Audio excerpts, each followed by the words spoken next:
uJesu Kristu inkosi. uJesu Kristu inkosi.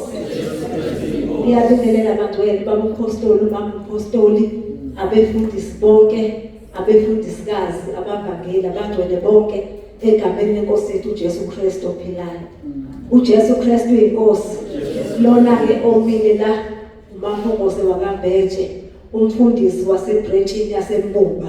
Alibonge igama lenkosi. Sathi wasifakazele abangcwele enhlizweni yami kufika ukukhuluma ngecebo ukuthi mighty ndoda uJobe, ngiyazi ukuthi ungenza konke kodwa icebo kaJehova akekho ngalivimba. Libonge igama lenkosi. Ngiyambheka abangcwele uNkulunkulu ukuthi ubaba umpostoli uNkulunkulu umvuse kulesi sikhathi ukuthi akazonyula imfabanga ekade uNkulunkulu efisa ukusebenza ngazo kodwa kungekho umuntu oyilalelayo. Libonge igama lenkosi. Mangizwa uMahlomo esakhuluma ngokuthi wagcina ka5. Alibonge igama lenkosi ke ubaba ngeke saxoxa naye ukuthi mina ke angimazi ngisho ukuthi wayigqokani lo bamdla ukuthi. Alibonge igama lenkosi. Ngizabazali bephila. Libonge igama lenkosi. Mangabe kufanele ngiye esikoleni kufanele ukuthi mama bathola abantwana kufanele baphathele abantwana balande inkomo emzini yabantu ngeluse kilo lokho uhlobo. Libonge igama lenkosi. Kodwa kuthe uhamba kwesikhathi ngaqonda ukuthi hayi ngumubalosi. Alibonge igama lenkosi. Ngoba ngathi noma sengiphenduka egameni lenkosi ukuba uNkulunkulu ezambule mina bangcwele ngantshela ukuthi owami umsebenzi ngizokwenzana. Alibonge igama lenkosi. Ebandleni ngangilona angifisi nokufihla bekise African Gospel.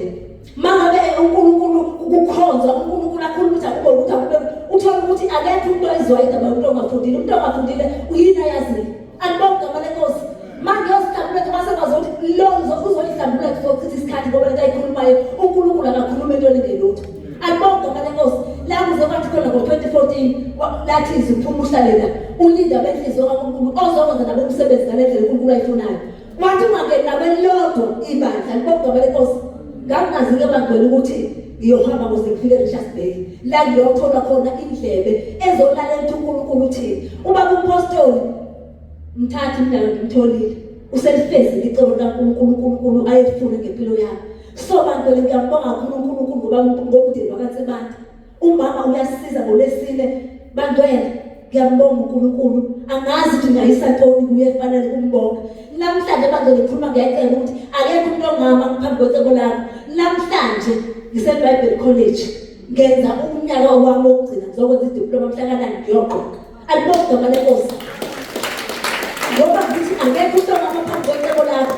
Uthe bangabe sekuhamba kwesikhathi engihlakanipha ngafuna uAbel ngabathola ngafunda ngaze ngenze level 4. Alibonge igama lenkosi. La ngithe khona uma sekubona ukuthi okay kuyafundeka ngashona kubazali bami besaphila ngathi bazali bami ngizocela ukuthi ngiyanithethelela ngoba benginizonda ukuthi angiyisande esikoleni. Kodwa sekucacile ukuthi njengamanje umuntu ongama phambi kwecebo lami mina ngoba la ngikhona ngiyayibona impilo iyaqhubeka. uNkulunkulu akamdeli umuntu.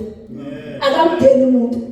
Into engikhuleka ukuthi uNkulunkulu ngiyafisa ukuthi ngifisa ukuma kahle ngoba sengifikile ecebeni kaNkulunkulu. Ngifisa ukuma kahle ngingahambi ngokujwayela nangokwazi kodwa la futhi entabeni ukwenye indawo bangcwele ungakwenza konke okwenzayo kodwa la entabeni hayi kwenye indawo. uJesu Kristu inkosi.